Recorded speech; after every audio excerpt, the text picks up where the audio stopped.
आपको शर्म आनी चाहिए। पूरे देश के किन्नर समाज के लोग आपके चेहरे पर कालिक लगाने का काम करेंगे। ये विश्वासघात कर रहे हैं आप, ये विश्वासघात कर रहे हैं आप उनके साथ।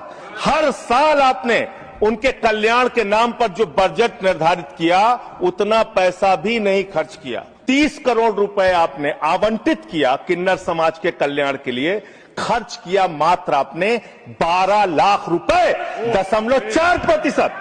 आप किसी के तो सगे हो जाओ, किसी के तो सगे हो जाओ।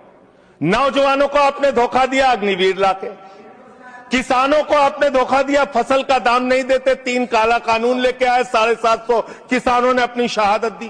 कोरोना में आपने पूरे देश को लाइन में खड़ा कर दिया, नोटबंदी में लाइन खड़ा कर दिया, गैस में लाइन खड़ा कर दिया। अब अपनी पहचान कराने के लिए एक ट्रांसजेंडर को लाइन में खड़ा होना पड़ेगा, अपमानित होना पड़ेगा, उसकी जांच की जाएगी, पड़ताल की जाएगी, उसकी बेइज्जती की जाएगी। किस समाज के लोगों से आप दुश्मनी ले रहे हैं? भगवान श्री राम जब वनवास जा रहे थे मान्यवर, तो उन्होंने नर से कहा आप जाइए, नारी से भी कहा आप जाइए, किन्नर समाज के लोगों से नहीं कहा। वो वहीं रुके रहे, वहीं इंतजार करते रहे, और जब भगवान श्री राम वापस आए तो उन्होंने आशीर्वाद दिया उनकी भक्ति को देख के। आप उस समाज के साथ विश्वासघात करने जा रहे हैं। मैं तो हैरान हूं, सत्ता पक्ष के लोग कह रहे हैं दारू पी के आ जाते हैं, सिगरेट पी के आ जाते हैं, ऐसा है वैसा है। आप नैतिकता के अलंबरदार हो गए।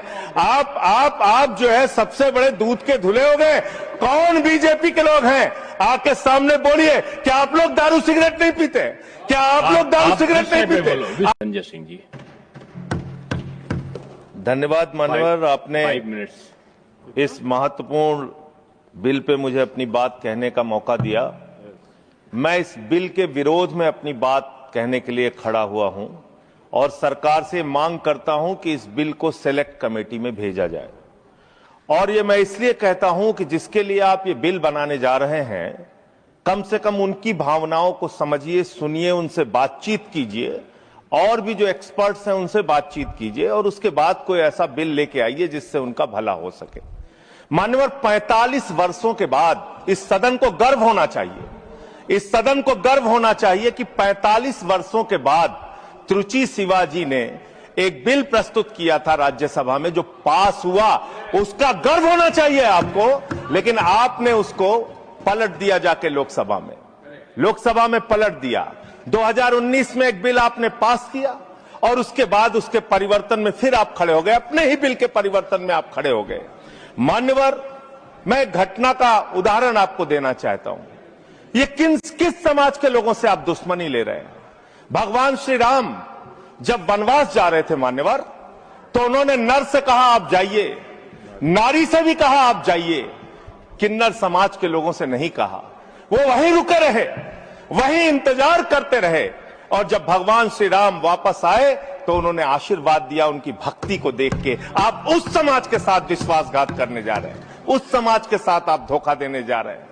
वो बधाइयां देने का काम करते हैं, हर शुभ अवसर पर उनको बुलाया जाता है, हर शुभ अवसर पर उनको शुभ माना जाता है।